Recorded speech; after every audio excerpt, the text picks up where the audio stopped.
When you guys look up and down the WrestleMania card, you're going to see a lot of intriguing developments and elements to this year's WrestleMania 34. Whether it's The Undertaker returning and which version of The Undertaker we are actually going to get in New Orleans, Daniel Bryan and how well he's going to perform after being away for 3 years, the match between Shinsuke Nakamura and AJ Styles, is it really going to live up to the dream match hype that we've all labeled it? Ronda Rousey and her WWE debut, how is she going to perform in front of 80,000 people in her first WWE match? Will Brock Lesnar and Roman Reigns live up to their WrestleMania 31 main event? Will Charlotte and Asuka outlive the hype that everybody has labeled and pointed out in their match? Then there's the one element of Braun Strowman. The one element of Braun Strowman, who we all had alternative plans for before WrestleMania was even conceived. We thought Braun Strowman would be higher up on the card in a much more important situation. But with 3 weeks to go till WrestleMania, WWE decided to put Braun Strowman in the mix of tag teams on Monday Night Raw. We didn't understand why, but there's nothing for us to understand when it came to that situation. The tag team division was dead. They had no other teams or no other plans for Sheamus and Cesaro, who honestly outperformed every other team besides the Usos in 2017. And you want to give them something important to do as a thank you for pretty much carrying that division. But Braun Strowman was put in the tag team battle royal on Monday Night Raw and single-handedly destroyed every tag team on Monday night. To the upsetting of nobody, I didn't give a shit. Normally this is something that I would rant, rave, and bitch about. But the tag team division was already dead. And it's Braun Strowman. Who doesn't like to see Braun Strowman destroy multiple individuals and cause mass carnage on Monday Night Raw? But the intrigue of Braun Strowman going into WrestleMania is definitely high on the priority list to a lot of people. A lot of people have speculated who his partner would be. A lot of people throwing names out there. Elias, he doesn't have any set plans for WWE at WrestleMania. People have thrown the name of James Ellsworth, being that James Ellsworth ties into the whole Braun Strowman, pretty much being Braun Strowman. Samoa Joe is another name that people have thrown out there, and a name that I hope is the name revealed as Braun Strowman's tag team partner. Kane has also been thrown out there because of their feud, and it would give Kane a last WrestleMania moment. You could say the same thing about the Big Show. Neither of those I want to see because both of those situations would literally give me eye cancer, and I don't want that on April 8th. I want to have as minimal disease as possible on April 8th. Okay? When you go back and watch WrestleMania 32, my disease level was rising with every match because that WrestleMania was god-awful. God-awful. But the one name that I'm focused on here is Samoa Joe. I think Samoa Joe is the perfect candidate for Braun Strowman. Now, a lot of people have brought the question to the table when I bring up Joe's name. JD, I like that idea, but realistically, who on Monday Night Raw would beat Braun Strowman and Samoa Joe for the tag team titles if they did indeed take the titles from the bar? Nobody. That's the answer. Nobody. That's a team that if you put together, the breakup of that team would have to be self-destructive. Nobody's going to beat that team. And I would never book anybody to beat that team. That is my vision. That is my idea for Braun Strowman at WrestleMania. I like that team. I even pitched the idea of Braun Strowman versus Samoa Joe at WrestleMania if they wanted to give both men a marquee match. Joe hasn't been at a WrestleMania yet. He should have been at 33, but he wasn't used, and he was healthy. And now he got hurt with 7 weeks before WrestleMania, and I'm hoping that he makes a miraculous comeback because I want to see Joe at WrestleMania and get a deserved spot on the show because his work has been great ever since hitting the main roster. That's my vision. That's my plan. But according to Justin Barrasso, and apparently Justin Barrasso has an infatuation with the one guy who's from the 619 area code. According to Justin Barrasso, Rey Mysterio is the rumored tag team partner for Braun Strowman. I can tell you every which way till fucking 37 Sundays from now how I don't like that idea. I think that's a terrible idea. I think that's an awful idea. I would not put Braun Strowman with Rey Mysterio at all. WrestleMania 34 takes place in New Orleans. We're coming up on WrestleMania weekend next weekend. It is fast approaching. WWE has yet to reveal who Braun Strowman's tag team partner will be in his Raw Tag Team Championship match against The Bar, Sheamus and Cesaro. Many superstars have been linked to being Braun Strowman's tag team partner. Bray Wyatt was another one that I threw out there. Elias, Braun Strowman, Big Cass, who I heard is cleared. He kind of got one of those clearances that went under the radar. But I wouldn't use Big Cass in that situation because Braun Strowman would overshadow Big Cass. And WWE pretty much had Big Cass under his own spotlight before he got hurt. They were pushing him as his own man. So if you're going to put Big Cass with Braun Strowman, I don't think that's going to do Big Cass any good because everybody and all eyes are going to be on Braun Strowman. And even the possibility of Braun Strowman just going at it alone, which would make the tag team match with The Bar a 2-on-1 handicap match. That's the worst idea out of them all. The Bar have done so much, and The Bar have been so great that you would not want Braun Strowman to destroy two men in a handicap match. I don't care who you are. With the work The Bar have done, there's no one man on that roster that's going to beat Sheamus and Cesaro. I'm sorry. That would be a terrible creative booking decision. Several reports have stated that WWE will likely hold off revealing his partner until WrestleMania next week when Strowman makes his way to the ring for his match. And I'm pretty sure that's what WWE is going to do. However, there have been more reports linking one superstar in particular to being his partner. Justin Barrasso of SportsIllustrated.com states that Rey Mysterio is being discussed as Braun Strowman's tag team partner for WrestleMania 34.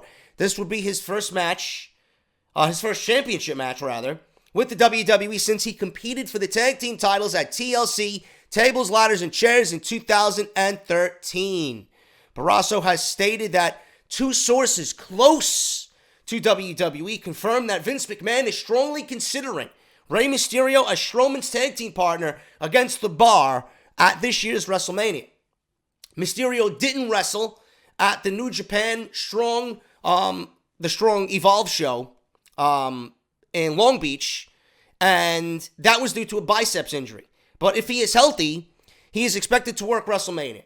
If he does work the show, this is likely meaning that WWE has worked out a deal to have him return to the company. Now, he was supposed to be at Strong Style Evolved, and he was supposed to go against Jushin Thunder Liger. That match was actually Liger versus Will Ospreay, which was decent. I really didn't care for it, but it was decent. I've always enjoyed Will Ospreay's work.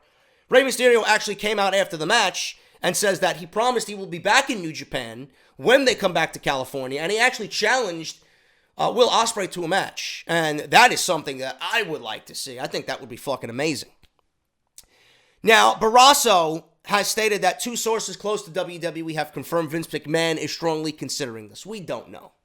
We really don't know. You know, everything, Justin Barrasso is, I would say, a credible guy. He gets his stuff right, but at the same time, he gets his stuff wrong. So anything that you're hearing from someone like this, please take with a grain of salt. Mysterio didn't wrestle, but if he is going to be in the talks about being Braun Strowman's partner, then he may be linked to a deal with WWE more so than has been reported.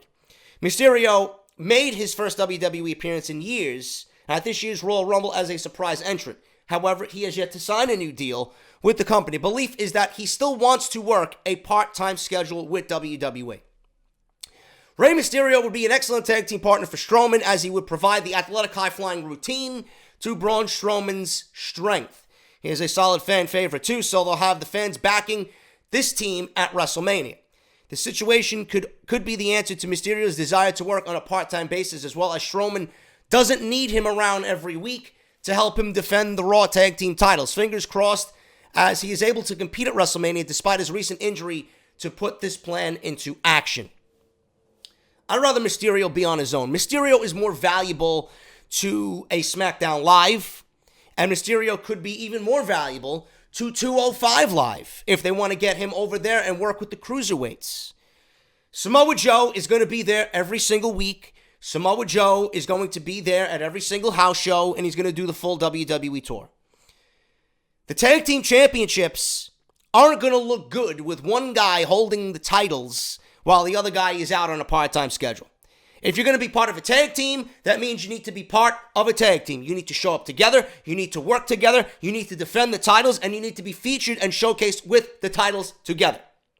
It's going to devalue the titles with one guy being there holding two titles while the other guy is not there on a part-time schedule like Rey Mysterio. Samoa Joe is the best candidate. Samoa Joe is too good for the Andre the Giant Memorial Battle Royal. The Andre the Giant Memorial Battle Royal will do nothing for Samoa Joe if he ends up winning it. And Samoa Joe and Braun Strowman make a formidable tag team. A very formidable tag team. We haven't seen a tag team like that in years. So to see a team that could cause so much destruction, and it would be fun to see not only that, but to see who can step up to the plate and actually beat a team like Braun Strowman and Samoa Joe. Everybody else mentioned, I don't really have an interest in. Bray Wyatt, he's not done with Matt Hardy. Elias, we've seen that already. That act is gone. The Symphony of Destruction is gone. Let Elias do whatever he has to do. Have Elias win the Andre the Giant Memorial Battle Royal. Big Cass, I already told you. Big Cass needs a spotlight on his own. Standing next to Strowman may give him some rub, but everybody is going to be talking about Braun Strowman, and Big Cass is definitely going to be playing second fiddle. Having Strowman go at it by himself. That's the worst idea of them all. James Ellsworth, Kane, The Big Show. These are all like second-rate picks for Braun Strowman. You got to go with the best. And the best is Samoa Joe. What do I think WWE is going to do? I think WWE is going to pair the old Giant with the new Giant. That's what I think they're going to do. Big Show came out on social media, in the gym, photographing himself, looking great. I'm nowhere near done yet. He may have signed the short-term extension to come back for the WWE. You don't think Big Show wants another WrestleMania or a last WrestleMania under his belt? You don't think WWE would reward the Big Show by giving him another title run, his last title run with Braun Strowman as tag team champions? But we've seen them interact with one another. I would not want to see that. This is the start of something new after WrestleMania. Give me something fresh and something we haven't seen before. Samoa Joe fits the bill. Samoa Joe is more interesting, more intriguing, more dominant. I think that would be a fun tag team to behold on Monday Night Raw. And like I said, who can step up to the plate to stop this freakish tag team of Braun Strowman and Samoa Joe? But I think WWE is going to go with the safe choice, and I think they're going to go with the Big Show, and I think that's going to be a big mistake. I honestly think that's going to be a big mistake at WrestleMania. But the report of Rey Mysterio, take it with a grain of salt. I don't know what Justin Barrasso has with Rey Mysterio. He also reported that Rey Mysterio was in line to face John Cena at WrestleMania, and we all know that was complete bullshit. So whoever fed him that fake report probably fed him this fake report. I don't think WWE would allow Rey Mysterio to work with a partially torn tricep. Why would he wrestle? Why would WWE allow him to wrestle? If they're investing money into Rey Mysterio, why would they give him a spot at WrestleMania knowing that he's only 60% healthy and that he might need surgery? Why would you risk further injury to your investment? I don't understand that. So if Justin Barrasso was fed false information with the Mysterio Cena report, he probably was fed false information with this as well. So like I said, please take it with a grain of salt. That's the news on Braun Strowman, man. That's the big story here on Off the Script. But that doesn't end with the big stories. I got a major story on John Cena being furious with the WWE and Dwayne Johnson about how they are handling The Rock's inclusion at WrestleMania. So you're not going to want to miss that. I also have a Wrestle Crate unboxing and a lot more news to get into right here on episode 215, even with my fucked up voice.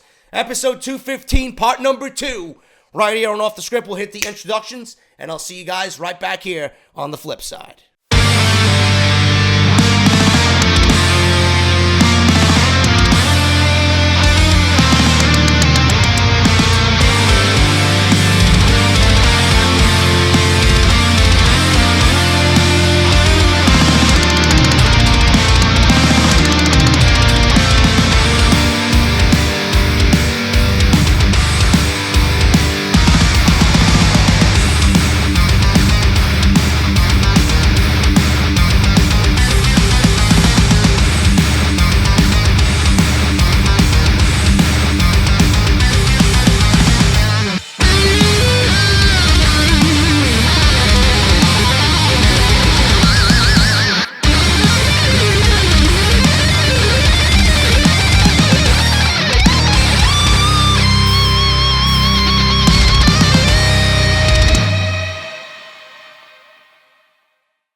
First of all, I want to thank everybody, man. We just hit 90,000 subscribers on the channel. I seen it as of this afternoon.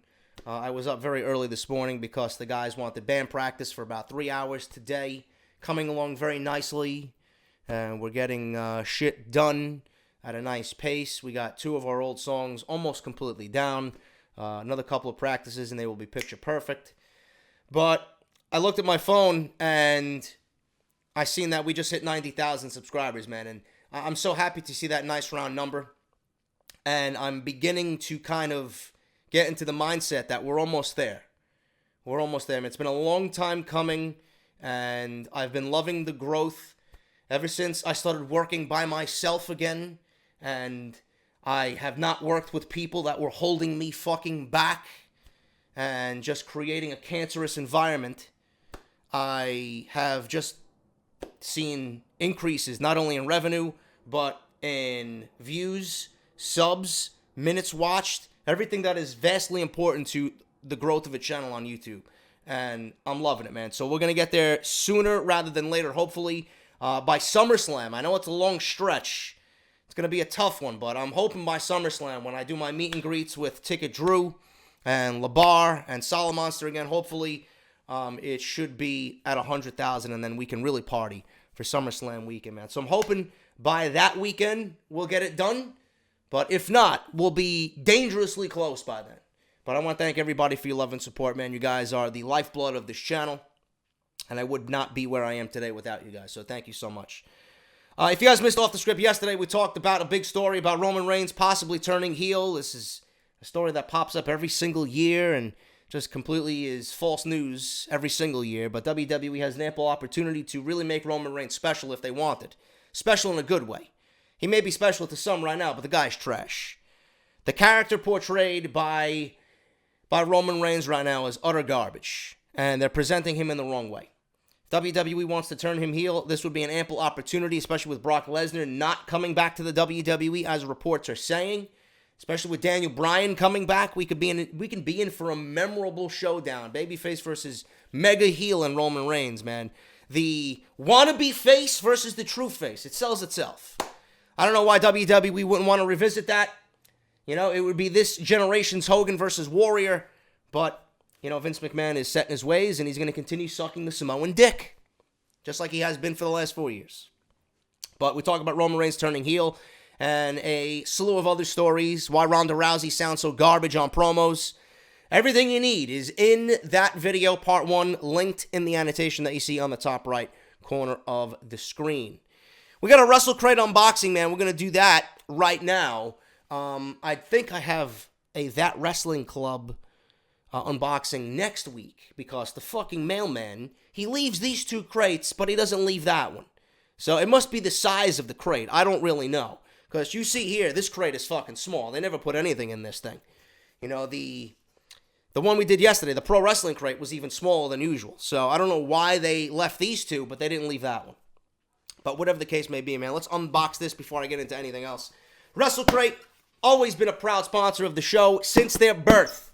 WrestleCrate.com and on Twitter, at WrestleCrateUSA. If you guys like what you see in here, which I'm hoping that you do, I want you to go to WrestleCrate.com, and at the end of checkout, I want you guys to use JD Sent Me for 10% off your first purchase. That's WrestleCrate.com. Choose your subscription. Enter your information. Use the coupon code at checkout before you enter your credit card information. JD Sent Me at checkout, man. Let's see what's in here. I have no fucking idea. I stay away from all unboxings just because I like to be genuinely surprised. What do we got here, man? It looks like there's nothing in here. What the fuck is this shit? Come on, guys. Give me a Funko Pop. I still need Alexa Bliss. What is this? This is awesome. WrestleCrate.com. So, just like we got a That Wrestling Club t-shirt, we now got a WrestleCrate t-shirt. But I gotta admit, this looks awesome. I like the black and the red. It's always been nice. But I think the That Wrestling Club logo is a little bit nicer, bro. Don't tell them. But this is nice, too. I'll wear this around the house. I'll wear this on the show. For sure, man. Always a big fan of t-shirts. Who is this? I'm assuming this is Kenny Omega. This is Kenny Omega. We got another plush doll here. Kenny Omega. There you go, man. I like shit like this. This is shit you just put on a shelf somewhere, you know? And I'm a big fan of Kenny Omega, so there you go, man. What do we got here? Super Fun 5000. Maker of 905 Wrestling Buddy inspired dolls. I guess that goes with that. There you go. Super Fun 5000. The maker of the Kenny Omega plush doll. I'm guessing we got a lot of Andre the Giant memorial stuff this month because of the Battle Royal. We got a Andre the Giant little micro buddy from Pro Wrestling Crate yesterday.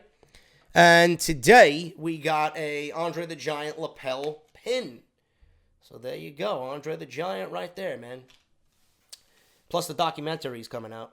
Should be good. Triple H said it's good. Everybody said it's good. Hulk Hogan. Rumors of Hulk Hogan coming back, too, as well as GM of SmackDown. We'll talk about that tomorrow. I actually got my Hulk Hogan t-shirt on. I want to see how many people call me a supportive racist because I'm wearing Hulk Hogan's t-shirt. I went to band practice today and I told the guys, you guys, if I walk out in public, you guys think people would think I'm racist for wearing a Hulk Hogan t-shirt? My brother was like, yeah, people forgot about it already. It is what it is. I don't really, I have no like to what Hulk Hogan said at all. I think Hulk Hogan's in the wrong, but the guy was. I want you guys to be perfectly clear. I want to be honest with you. I in no way agree with any of that stuff's being said behind closed doors or in public, okay? Completely, 1,000% against anything having to say or do with that type of shit. I don't even want to associate with it. I think it's fucking disgusting. But Hogan was illegally recorded, okay? And, you know, it's a subjective thing. Some people think that if you say that behind closed doors that you're really going to do that in public. And then some people, you know, think the other way. It's a very subjective thing. You either still like Hulk Hogan or you fucking hate him completely forever. And there's some people that I know that will never forgive Hulk Hogan. It is what it is. The early years of the architect, Tyler Black. Something I'll never watch. There you go. There you go. And Wrestle Crate. I knew it was coming, man. This is a fucking beautiful photo, man. This is the autograph of the month for sure. So Wrestle Crate did a good job here. Look at that, man. Sean Waltman, X-Pac with the glare. Trying to get it right. Look at that, man. That is nice. That looks like a fucking anime right there, bro. That is a nice fucking autograph. Sean Waltman, X-Pac, right here, WrestleCrate.com. If you guys enjoyed what you've seen in there, if you like what you've seen in there, you can have it delivered to your home personally by WrestleCrate, man. WrestleCrate.com. Use the code JDSentMe at checkout for 10% off. Get your Do It For Roman t-shirts, man. We are dangerously close to making this the best-selling t-shirt for Off the Script in its history, man. JD's Negan holds the record right now. They Do It For Roman is coming dangerously close. So if we can push another 5 or 6 sales today, it would count towards March, and we would have an all-time record, man. So if you guys have not gotten your Do It For Roman t-shirts, get it now exclusively on Barbershop Window. Thank you to the man, the myth, the legend, Sal Rex, for this design. And believe me, this is not the only Beaver t-shirt that is in the works. I've seen some other shit that you guys might like, so we're going to try and come up with an entire Beaver line with Nakamura, you know. Don't worry, man. We got shit brewing. So they Do It For Roman right there exclusively on Barbershop Window. Get it today. And thank you to all that have ordered. You guys are beast. I want to make sure you guys see the other shirts that we got as well. You guys have pretty much upsold yourself, man. You got the Failure Raha t-shirt because we all hate and are disgusted by Jinder Mahal. That's the Get Off My TV version of Jinder Mahal's t-shirt. Eat, Sleep, Bench, Repeat because we're always benching fucking goons on Twitter. And that is the entire line right there, man. You see the Get Off My TV line, the JD is Negan design, Dana Brooke, Goon City, Roman Reigns, Get Off My TV, Big Show, Get Off My TV. It's all there, man. Barbershopwindow.com/off the script.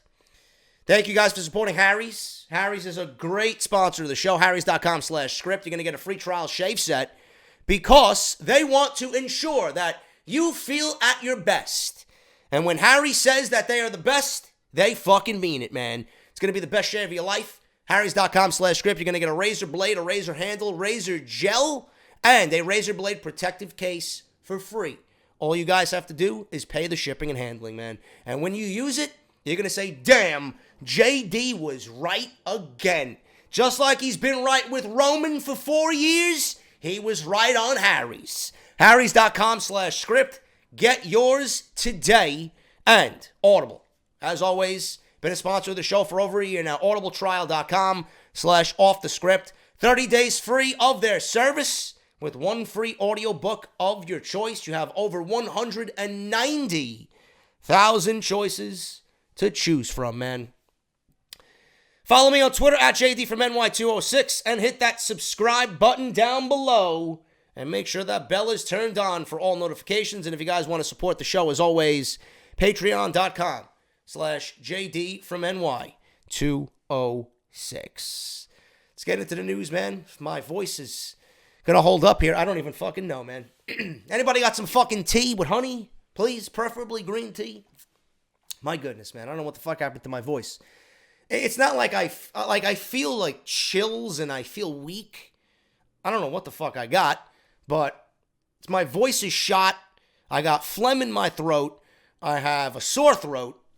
I don't know what the fuck I got. I don't know what's going around. I don't know if it's allergies. I don't know what the fuck's going on, man. One day it's 60, the next day it's 20. That's what got me sick. Anyway, let's get on with the news. I'm sure you don't want to hear about my illnesses. WWE have severely exaggerated Shane McMahon's injuries. No shit. Shane McMahon will not be at WrestleMania. Not with the reported hernia and diverticulitis that he has. He won't be at WrestleMania. And if they make him wrestle, they are risking this guy's fucking life. Shane McMahon will not be at WrestleMania. It wouldn't be WrestleMania season without twists and turns. Certainly wouldn't be a WrestleMania without a fucking McMahon on the show. And we've been getting a lot of uncertainties on SmackDown Live. Daniel Bryan receiving medical clearance was one of the biggest question marks. We didn't know what the hell was going on with Daniel Bryan. All of a sudden, he got medical clearance. Biggest news of the fucking year is Daniel Bryan. It's biggest news heading into WrestleMania as well. Everybody's level of excitement went from here to fucking through the roof. However, the match looked to be in jeopardy with Shane and Daniel Bryan against Kevin Owens and Sami Zayn.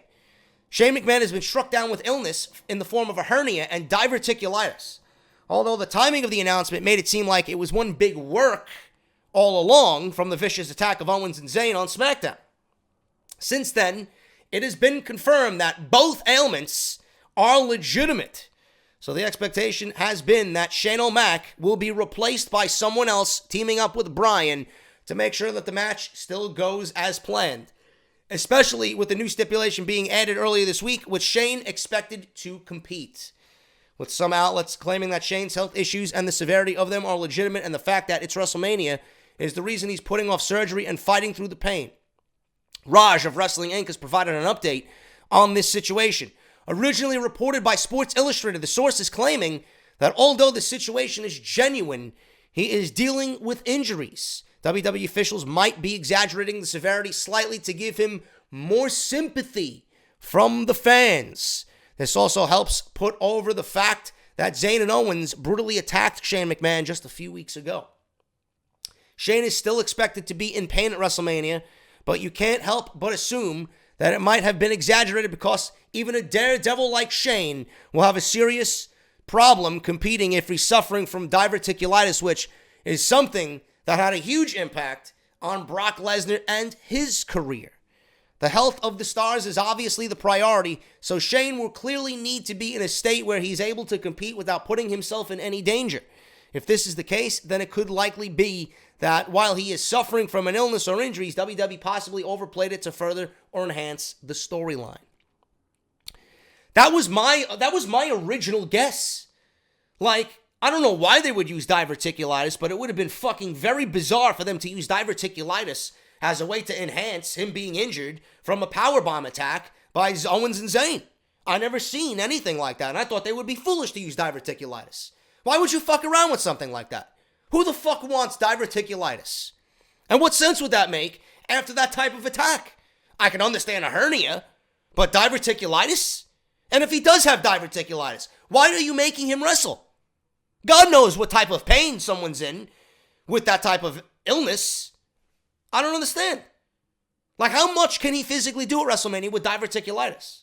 Why would Vince want his son risking his fucking career and his life? I don't get it. The health of the stars is obviously a priority. I understand that. But if WWE is overplaying this, then they really got everybody fucking worked. Including me. With 1 week remaining until WrestleMania 34, all will be made much clearer on SmackDown this week. We're either going to find out if the match is still on, and that would probably lend to the fact that WWE really did over-exaggerate a lot of what we're hearing, or the fact that Shane is not wrestling, and that we're going to need to find a tag team partner for Daniel Bryan, where it could be a massive surprise to see who his partner is at WrestleMania, if Shane does require surgery and is kept off of WrestleMania. You know, we already went over this in yesterday's Week in Review for WWE. Bryan has been linked to several different names. Kane. Nobody wants to see that. Please, I'd rather go blind for the 7 hours of WrestleMania than to see fucking Kane and Daniel Bryan. Team Hell no. It was funny then, it wouldn't be funny now. Two totally different sides of the coin. People have linked him to Dave Bautista. Maybe they bring Batista back. Batista was the one who submitted to the Yes Lock at WrestleMania 30. Maybe they bring Dave Bautista back as a way to say, you know what? You know, this is where it all went down, and now I'm here to help you. Kind of like two sides of the story for Dave Bautista and Daniel Bryan. People have thrown out Dolph Ziggler's name to team with Daniel Bryan, but that doesn't make any sense at all. People have thrown out Bobby Lashley, but I'd rather see a fucking wall of paint dry than watch Bobby Lashley wrestle. My mention of Johnny Gargano was either loved or hated. I don't understand. I mean, who wouldn't want to see the Gargano escape and the Yes Lock applied in the middle of the ring while both Sami Zayn and Kevin Owens are tapping out? I don't know. You'd have to be a fucking dead man to not get excited about that, or the visual of that. So, start getting some blood pulsing through your veins, bruh. I think that would be fantastic. And it would be a great way to bring Johnny Gargano to SmackDown Live. I don't know. I just like the idea. I like the sound of that. You know? And Johnny Gargano, you know, he's Mr. Independent too. He's Mr. Vanilla Midget, right? Kevin Owens was the king of the Indies for how many years? You know? El Generico, Sami Zayn was the king of the Indies. How long? Daniel Bryan, Johnny Gargano. It's one big fucking indie family. Why not? Doesn't make any sense. But if Shane is injured, who does make sense? If Shane is injured, who does make sense? Oh, but JD, what about Chris Jericho, man? Yeah, Jericho makes sense because he's got a feud with Kevin Owens that stems back to last year. But he's got prior obligations, so Jericho ain't going to be there. You're not going to rearrange a tour schedule so that Jericho can fill in to fill in a hole for Shane McMahon. It ain't worth it. So who really does make sense? Nobody. Anybody that you mention is going to be in the same category as a Johnny Gargano. Johnny Gargano is just the most attractive offer to team with Daniel Bryan. I don't think Shane is going to be at WrestleMania. If he does legit have diverticulitis, he ain't going to be at WrestleMania. I would not make him wrestle. But WWE, you know, knowing them, they want to over-exaggerate the injuries. It wouldn't be the first time they did it, but I don't see why they would fuck around with diverticulitis. I could see them, you know, making a big deal about the hernia, but diverticulitis, we won't know until Tuesday. But if Shane does have diverticulitis, he ain't wrestling. I would not make him wrestle, and I doubt he wrestles. If he does, I'd be shocked. So we'll see what happens on Tuesday. We're either going to get Shane out or Shane in. And then the question is going to become the same as the situation with Braun Strowman. Who the fuck is Daniel Bryan's partner going to be? We don't know.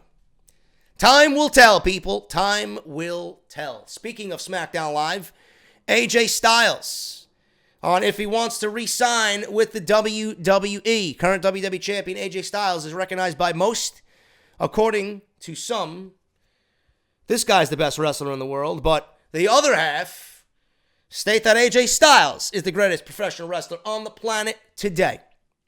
Styles dominated the lower-ranked promotions of professional wrestling, such as Impact, Ring of Honor.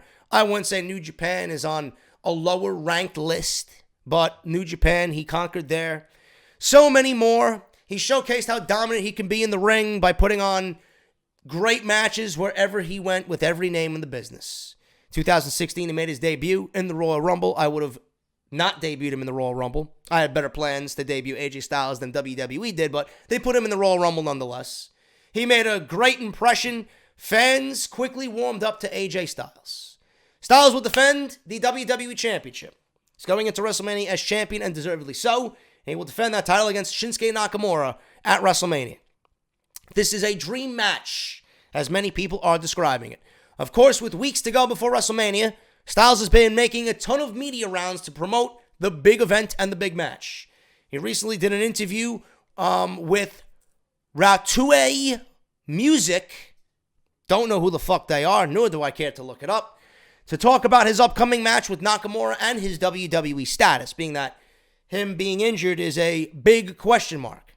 Styles was asked the question, has been on a lot of fans' minds as of late, being at 40 years old, it's safe to assume Styles is coming to the tail end of his in-ring career. He was asked if he plans on re-signing with the WWE once his current deal with the company expires.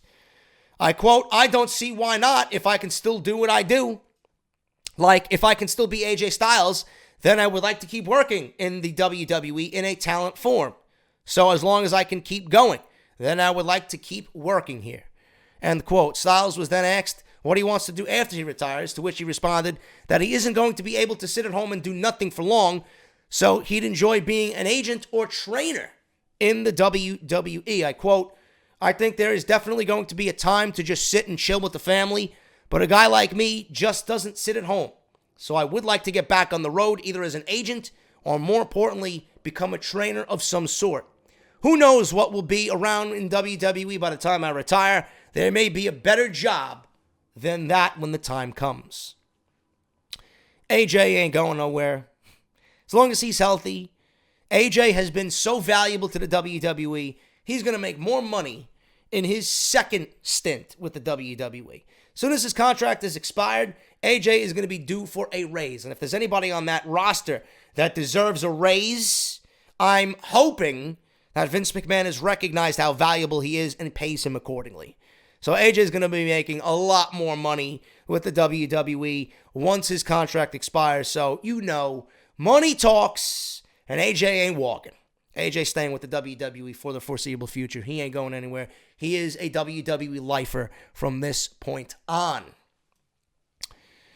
NXT call-ups. Everybody is wondering who is going to be making the rounds coming at WrestleMania or after WrestleMania. We could see some of these debut at WrestleMania. With WrestleMania 34 next week, it's that time of the year where fans begin to predict NXT and the stars making the jump to the main roster. Last year we had Kurt Angle come back where he was unveiled as Monday Night Raw general manager, while the Revival finally left NXT to join Raw. Unsuccessfully, by the way, but it's not their fault. 2 injuries destroyed that team. On SmackDown Live, fans were crazy when they saw Lee England Jr. on the ramp, signaling the arrival of Shinsuke Nakamura, violinist. Fans are always going to have their favorites, and sometimes this made it easier depending on the storylines that were unfolding on WWE's third brand.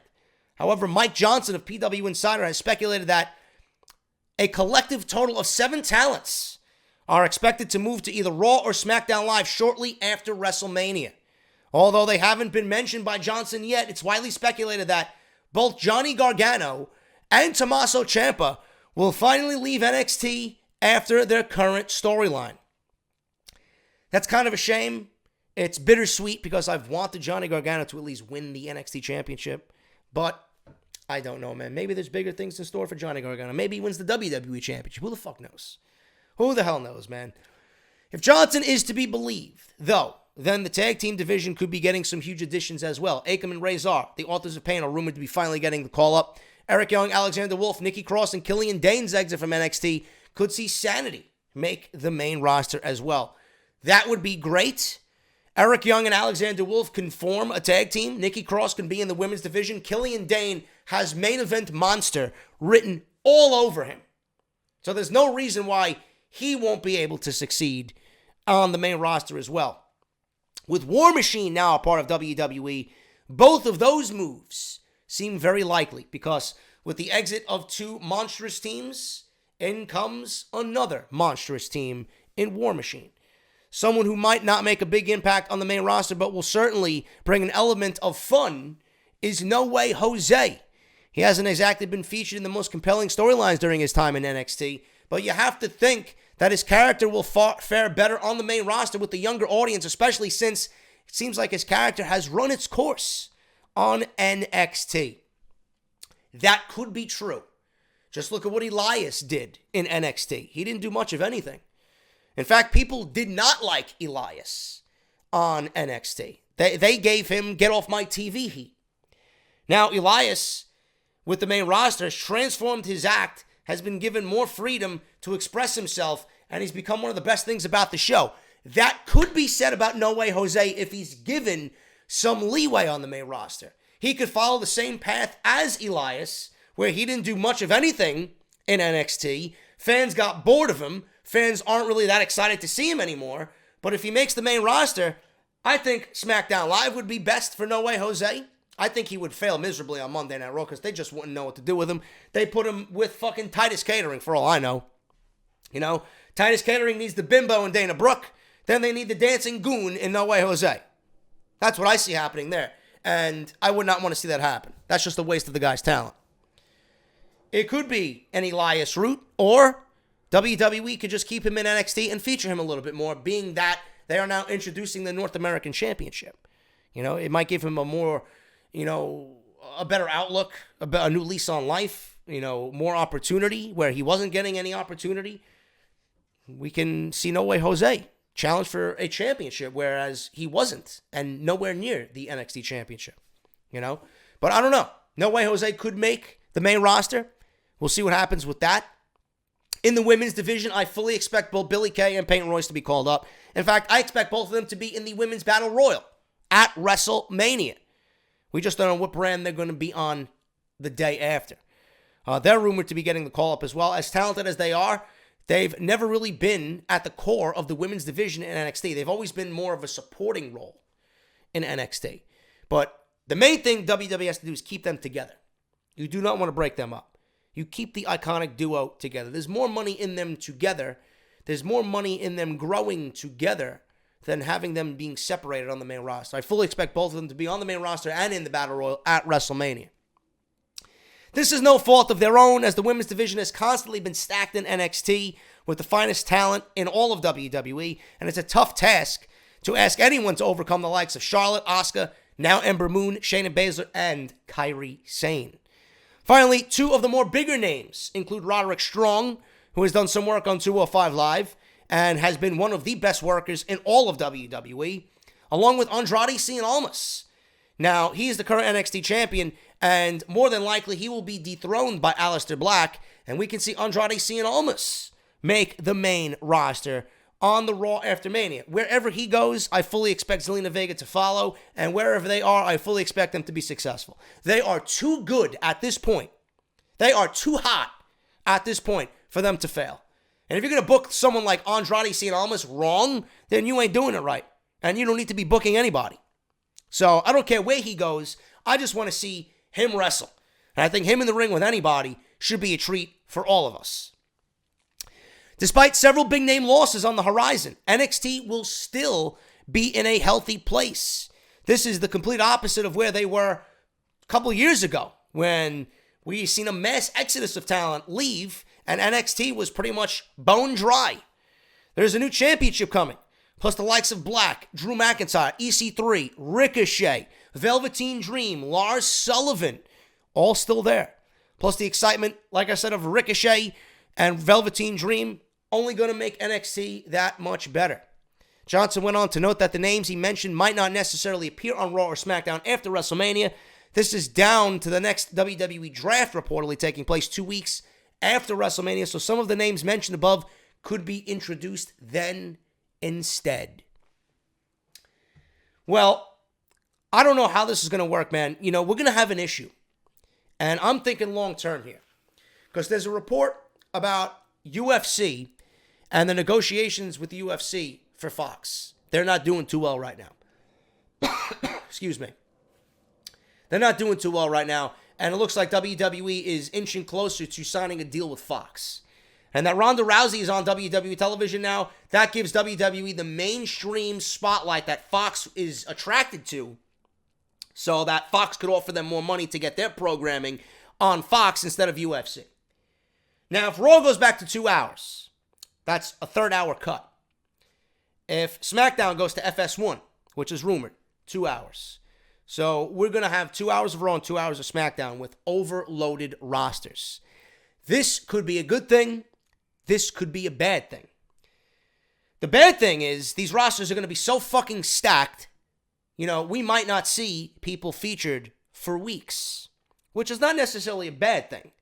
But with the pay-per-views going to dual-branded pay-per-views, everybody will not be in a major storyline. That's going to be difficult. It's going to be very, very difficult to understand, and it's going to be very difficult to see. It's going to be very difficult for guys that you like to be featured prominently, with only so much time to be given out during a 2-hour show. And then you got the dual-branded pay-per-views. You're going to have 4 matches from SmackDown, 4 matches from Raw, pretty much filling up every pay-per-view. It's going to be a very difficult task. And again, a negative here is I don't trust WWE Creative to book these guys properly. They're going to book who they want. They're going to push who they want. And the guys that we want to see are going to be pushed to the side. So we might not see an Andrade Cien Almas pushed all the time. We might not see a Billy Kay or Peyton Royce pushed all the time. We might not see, guys like Roderick Strong or Johnny Gargano or Tommaso Ciampa pushed all the time. WWE's going to have to do better time management. They're going to have to really sit down and think about how they want to do this, because that Fox partnership should be something that sits in the back of their mind. If it happens, 1 hour of television is going to go away next year, which to me is an overwhelming positive, because I think it makes the shows that much better. If most of Raws were down to 2 hours, we would be looking at better quality shows. We don't know. We don't know what the hell's going on, but all I know, the main thing here is I don't trust WWE with anything. I don't trust them with talent. I don't trust them to book accordingly. I don't trust them to handle talent the right way. These rosters after the next draft are going to be so flooded. It's going to be ridiculous. It's going to be ridiculous. You're going to want to see 3-hour SmackDowns and 3-hour Raws just to get the fucking shows and the talent filled. But we'll see what happens, man. Very, very, very crucial situation coming up for WWE within the next calendar year. But those are the names, according to Mike Johnson, a PW insider, that are looking likely to be called up after WrestleMania. 3 huge matches announced for the greatest Royal Rumble event. On April 27th, WWE heads to Saudi Arabia for a very special pay-per-view. Superstars from Raw and SmackDown will be competing at the greatest Royal Rumble event in King Abdullah International Stadium. The night will feature 7 title matches, not including the women. The women will not be wrestling on the show. 50 wrestlers will take place in a Greatest Royal Rumble match, something that's never been done in its 30-year history. Normally, there's only 30 entrants in the Royal Rumble, but almost double will compete in this historic event. Now, my question is, are we going to have 60-minute intervals or 90-second intervals? We don't know. Knowing WWE to fill time constraints, it might be 60 with the 50 men. But that would make it more hectic, and I would rather more epic than hectic. I'd say do the 90 seconds. As of today, 4 entrants have been confirmed for the Greatest Royal Rumble. John Cena, AJ Styles, Triple H, and Roman Reigns will be participating in the match. Interestingly enough, that wasn't all WWE announced.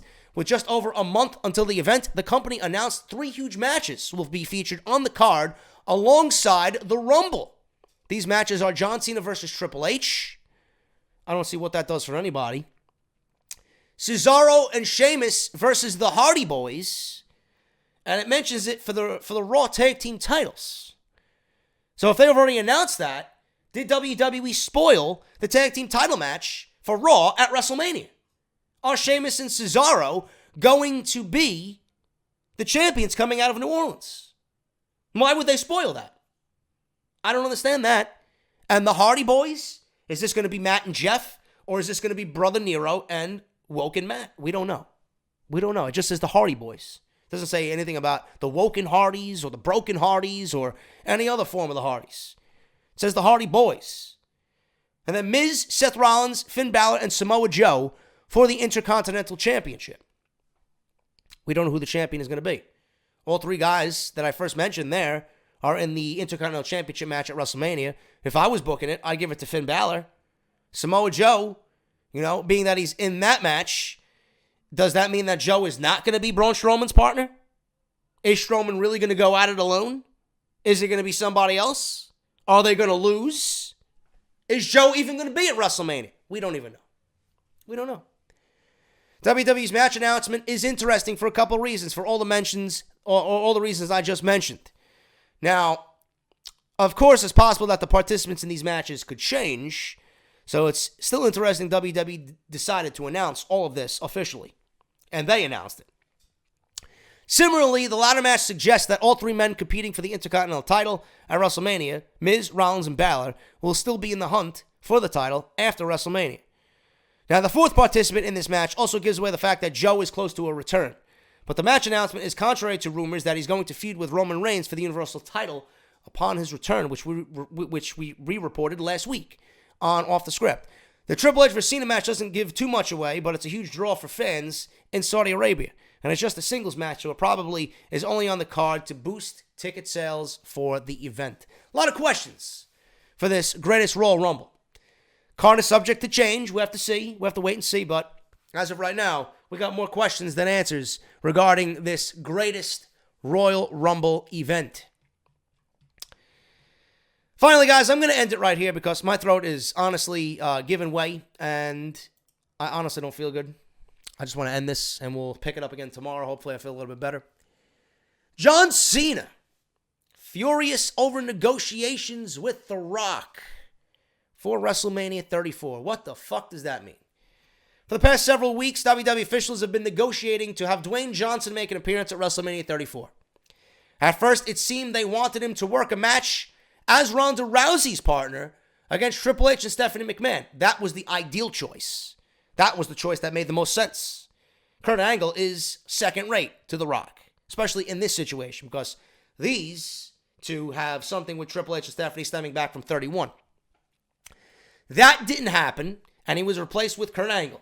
The next idea was for The Rock to confront Elias on WrestleMania stage, and that has also been canceled. And we reported that yesterday, that Vince McMahon canceled The Rock's segment with Elias.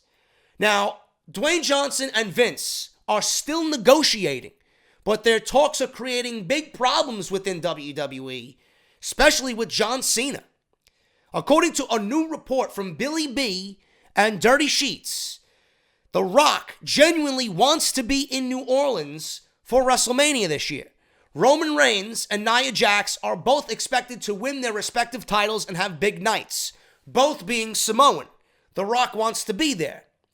Warner Brothers has complete control over The Rock's media schedule, and he would be forced to miss a trip to Europe to promote his new movie, Rampage. That's a big problem because the film is released in Europe and the US the week after WrestleMania. So it's a huge hit for The Rock to miss those appearances. Now, however, The Rock could still appear for WWE at WrestleMania if WWE agrees to heavily promote the film to make up for those lost appearances. Commercial within WrestleMania for Rampage, mention it a few times in front of the live audience, you're all set. That would help that would help The Rock and Warner Brothers, but would also be a huge slap in the face to John Cena. His new movie, Cock Blockers, has been released in Europe and will premiere in the US during WrestleMania weekend. But the film has received little promotion from WWE, and that isn't expected to change next weekend going into WrestleMania. Cena is said to be very frustrated that WWE will bend over backwards for The Rock, but won't promote his movie at all. Meanwhile, John Cena has been promoting a match for WrestleMania 34 with The Undertaker by himself over the last several weeks. It's possible that WWE may not even officially announce their match next week on Raw. The company has promoted other appearances from Cena, but Cock Blockers is a rated R adult comedy which goes against the family-friendly way that WWE does business. It's understandable why WWE would not want to promote Cena's movie, But it's also understandable why John Cena would be really frustrated. So I guess Rampage causing death and destruction is something that they would rather promote over a funny adult-like comedy in which teens want to have sex during prom weekend. We grew up watching 10 Things I Hate About You. And we grew up watching a bunch of films like that. American Pie, right? But now all of a sudden it's the wrong thing to promote a John Cena movie in the same light, in the same comedic light as those movies that we grew up with. Has society become this pussified? Why wouldn't WWE promote John Cena's film, being that John Cena is who he is? John Cena doesn't deserve some promotion or some kickback from WWE for all that he's done. But they would willingly go out there and do it for The Rock just to get The Rock on WrestleMania. If I'm John Cena, I'm pissed. If I'm John Cena, I'm incredibly pissed. John Cena's there whenever you need him. The Rock has not been there since WrestleMania 32. He hasn't wrestled since God knows when, since his last match with John Cena. Or Eric, well, I don't count. I don't count fucking Eric Rowan at WrestleMania 32. Oh, but JD, he was at WrestleMania 32, man. Really? You count that as The Rock's last match? I don't. I don't at all. But if I'm John Cena, I'm pissed. Now, the irony is that John Cena was just praising The Rock during a recent interview with The Wrap. It's been reported that the current betting odds on The Rock to show up at WrestleMania are 99% of him showing up at WrestleMania. The expectation is that a deal will be worked out before WrestleMania, but it's unclear how this issue between Cena and WWE will be resolved. According to PW Insider and Mike Johnson, Cena will be taking a hiatus after WrestleMania 34. The hope is that John Cena and WWE officials can part ways on good terms. Kind of fucked up on WWE, man. Kind of fucked up on WWE. If you're going to do it for one big name, you should do it for the other big name. I don't get it. Just shows you where WWE's loyalty lies. They got to go with the guy who's going to get them the most mainstream attention, right? The Rock. They got to get The Rock on WrestleMania because it's going to get even more eyes. John Cena, yeah, he's John Cena, but, you know, who cares? I don't like that at all. I don't like that at all. If I'm John Cena, I'm incredibly pissed. You know, all that he's done for this company, and he can't even get a little kickback, a little commercial for his movie on Monday Night Raw, SmackDown Live. But WWE would be willing to promote Rampage during WrestleMania just to get The Rock on there so that he can kind of alleviate the pain from missing those TV or movie premieres for the movie in Europe. I don't like that at all, man. It's shady business by WWE. Shows you where their true loyalties lie. You know, if it ain't doing this, they don't give a fuck. It's fucked up. They'd rather do this than remain loyal to the people who fucking kill themselves to this company. And that's something I really can't get behind, man. If I'm Cena, I am incredibly pissed. And I'm making a shitstorm as well. So that is that, guys. I got to get the hell out of here. My voice is completely shot. Hopefully it's better tomorrow. But I hope you enjoyed this episode of Off the Script. If you did, hit that thumbs up. Follow me on Twitter at JDFROMNY206. T-shirts. Subscribe. Do what you got to do, man. Sponsors. You know the deal. Instead of me fucking talking again on end about what you guys got to do. I'm going to fucking get the hell out of here. Thank you guys so much. Have a great Saturday. Hit that thumbs up, and I'll see you back tomorrow afternoon with part 3 of Off the Script. It's going to be a big Daniel Bryan heavy video. So make sure you guys tune in to that. I'll see you guys tomorrow. Have a great Saturday. Hit that thumbs up, and I'll see you guys here for part 3 of episode 215.